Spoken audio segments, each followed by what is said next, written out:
السلام علیکم، میں ہوں رضوان حسن۔ 27ویں یعنی ترمیم کے اندر جہاں پر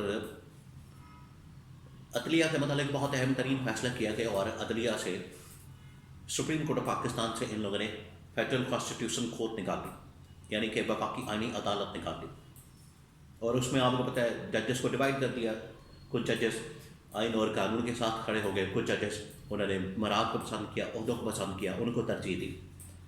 بالکل اسی طریقے سے اسٹیبلشمنٹ کے اندر بھی بہت بڑی بڑی تبدیلیاں کی گئی ہیں پاکستان کی فوج کے اندر، کیونکہ 27ویں آئینی ترمیم کے ساتھ ساتھ آرمی ایکٹ کے اندر بھی ترمیم کی گئی، تبدیلی کی گئی۔ اس کے ساتھ آرٹیکل 243 آئین کا، اس کے اندر بھی تبدیلی کی گئی۔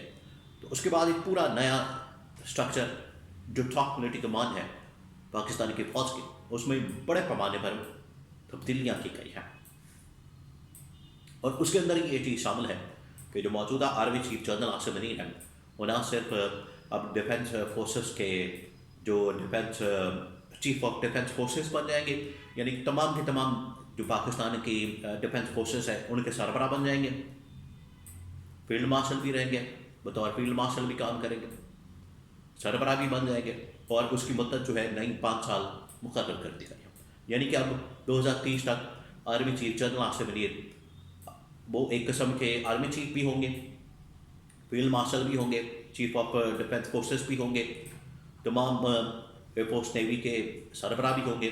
اسٹریٹجک کمانڈ آپ کو پتہ ہے یہ ایٹم بم والی جو اصل میں ایک کمانڈ اینڈ کنٹرول اتھارٹی ہے، اس کے بھی سربراہ ہوں گے، اور اس کے ساتھ ساتھ 5 سال کے ان کو ایکسٹینشن بھی مل گئی ہے، 5 سال کی ان کی مدت ملازمت بھی ہو گئی ہے۔ آج 2025 ہے، نومبر ہے، تو یہ نومبر 2030 تک 5 سال۔ لیکن یہ ہوتے ساتھ ہی عمران خان کو مختلف بلاکرز کی جانب سے، صحافیوں کی جانب سے، اور ایون کہ فیصل واڈا کی جانب سے بھی بڑی اہم ترین بات کی گئی عمران خان کے متعلق، ان کو آفر دی گئی، پیشکش کی گئی۔ ایک طرف تو ترمیم ہو رہی ہے، طاقت میں اضافہ ہو رہا ہے، اور تمام کی تمام طاقت گورنمنٹ کے پاس اور زیادہ تر اسٹیبلشمنٹ کے پاس آ گئی ہے۔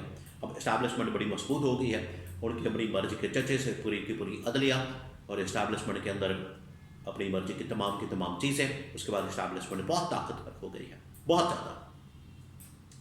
تو ایسے میں عمران خان کے لیے آفر آنا یہ بڑی ایک حیران کن چیز ہے، بہت بڑی ڈیولپمنٹ ہے۔ آفر کہاں سے آئی، کیا آئی؟ اب اس گورنمنٹ کا وجود یا یہ گورنمنٹ کتنی دیر تک قائم رہے گی، یہ کیا سروائیو کر پائے گی؟ کیونکہ جب اس پیمانے کی تبدیلیاں ہوتی ہیں، آپ ایک بات یاد رکھیں، تاریخ اٹھا کے دیکھ لیں پورے پاکستان کے، جب بھی اس لیول کی بڑے پیمانے کی تبدیلیاں ہوتی ہیں تو آٹومیٹکلی اس میں پر گورنمنٹ کے اندر کچھ نہ کچھ چینج آتا ہے۔ تو یہ جو اتنے بڑے پیمانے پر تبدیلیاں ہوئی ہیں تو گورنمنٹ میں چینج آئے گا، وہ کیا چینج آ سکتا ہے، اس کے بارے میں بہت اہم ترین معلومات۔ دیکھیں، یہ جو سب کچھ کیا جا رہا ہے یہ اس وجہ سے نہیں ہے کہ گورنمنٹ کی سہولت کاری مسلسل کی جائے گی یا مکمل سپورٹ کی جائے گی، یا ان کو یہ جو 2/3 میجورٹی دلوائی گئی یہ ان کی طاقت میں اضافے کے لیے ان کو دی گئی۔ فارم 47 کی جو ان کی گورنمنٹ بنائی گئی، ان کو NRO دیا گیا، کسی کو لائف ٹائم استثناء دیا گیا، کسی کو لائف ٹائم، یہ استثناء نہیں ہے، لائف ٹائم NRO ہے۔ تو یہ ان کی خاطر نہیں کیا جا رہا، مقصد کچھ اور ہے، اس کے اندر معاملہ کچھ اور ہے، کہانی کچھ اور ہے، وہ میں آپ کو بتاتا ہوں۔ وہ یہ کہ اسٹیبلشمنٹ، یہ جو گورنمنٹ سیٹنگ گورنمنٹ، اس کے اندر بیٹھے ہوئے کئی وزیر مشیر ریکارڈ کے اوپر ٹی وی ٹاک شوز میں لائیو یہ بتا چکے ہیں کئی بار کہ یہ ایک ہائیبرڈ سسٹم ہے، خود تسلیم کرتے ہیں۔ آپ اس سے اندازہ کریں کہ یہ گورنمنٹ کے اندر بیٹھے ہوئے لوگ، موجودہ سیٹنگ گورنمنٹ کے سیٹنگ منسٹر جو وزیر مشیر ہیں، وہ خود اس بات کا اعتراف کرتے ہیں، خود اس بات کو تسلیم کرتے ہیں، خود مانتے ہیں۔ یہ کیسی حیران کن بات ہے، خود کہتے ہیں کہ ہاں جی ہمارا ہائیبرڈ سسٹم ہے، ہم ہائیبرڈ وزیر ہیں، ہم ہائیبرڈ گورنمنٹ ہیں، ہم ہائیبرڈ حکومت ہے۔ ہائیبرڈ حکومت سے مراد یہ کہ یہ صرف ڈمی ہے، کٹ پتلی ہیں، پیچھے اسٹیبلشمنٹ چلاتی ہے، یہ ہے اس کا مطلب، اور یہ خود تسلیم کرتے ہیں۔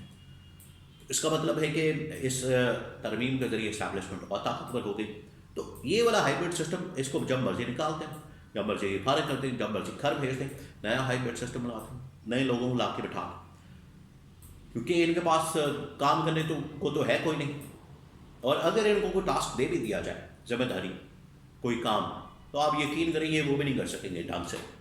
سارے کے سارے معاملات اس وقت ریاستی حکومتی کون چلا رہا ہے؟ وہ اسٹیبلشمنٹ چلا رہی ہے. اکنامک معاملات سے لے کر سیاسی معاشی تمام کے تمام، سیکیورٹی، دہشت گردی، عالمی سطح کے پر ڈپلومیٹک. ابھی سری لنکا کے ساتھ مسئلہ ہوا تو کس نے ڈیل کیا؟ خواجہ آصف نے، شہباز شریف نے، اسحاق ڈار نے. کس نے ڈیل کیا؟ آفیشلی تو یہ ذمہ داری ان کی ہے، ڈیفنس منسٹر کی، فارن منسٹر کی، پرائم منسٹر کی، وزیر اعظم کی، وزیر خزانہ کی، یہ وزیر خارجہ کی یا وزیر دفاع کی، ان کی ذمہ داری بنتی. لیکن کس نے کی؟ فیلڈ مارشل نے. خود بتا رہے ہیں، محسن نقوی نے ریکارڈ کے اوپر بتایا پارلیمنٹ کے اندر بیٹھ کے. تو یہ اب جب انہوں نے سری لنکا کی ٹیم کے ساتھ بات کی، سارا کچھ ہینڈل کیا، یہ کس کیٹ کی مولی ہے؟ یہ کس مرض کی دوا ہے؟ پھر ان کا کرنا کیا ہے؟ یہ صرف اللہ تلّہ کرنے، آنا جانا، دورے سرکاری، رسیاں، گھر، رہائشیں، بنگلے، نوکر چاکر، گاڑیاں، پروٹوکول، یہ صرف یہ لینے کے لیے آئے گا برات. تو وہ ان سے بہتر کسی اور کو بھی لایا جا سکتا ہے جو پرفارمنس بھی دے، کارکردگی بھی دکھائے. تو ان کا بندوبست ہو گیا، فیصلہ ہو گیا. اسی وجہ سے پہلے اسٹیج میں، پہلے فیز میں عمران خان کو کہا جا رہا جو پاپولر ہے پاکستان کے اندر، ویژن بھی رکھتا ہے، سمجھتا بھی ہے، پلس کو بھی جانتا ہے، پلس کے اوپر اس کا ہاتھ بھی ہے. اس کو کہا گیا کہ آپ آئے، وزیر اعظم بننا ہے، گورنمنٹ سنبھالنی، حکومت سنبھالنی، اور یہ پیغام ملا کہ مفاہمت کا راستہ اختیار کریں، بات کریں، ٹیبل ٹاک کریں، ڈائلاگ کریں. 2-3 صحافی جن کو انڈکلیئرڈ، ان آفیشل وہ کہا جاتا ہے، ترجمان اسٹیبلشمنٹ کے، ادھر فیصل واڈا، انہوں نے بھی کہا کہ بالکل ہم بات کرنے کے لیے تیار ہیں، آئے بیٹھے ہمارے ساتھ، کرتے ہیں، بیٹھنے کو تیار تو ہوں. لیکن ادھر عمران خان کا مسئلہ کیا ہے یا پی ٹی آئی کا؟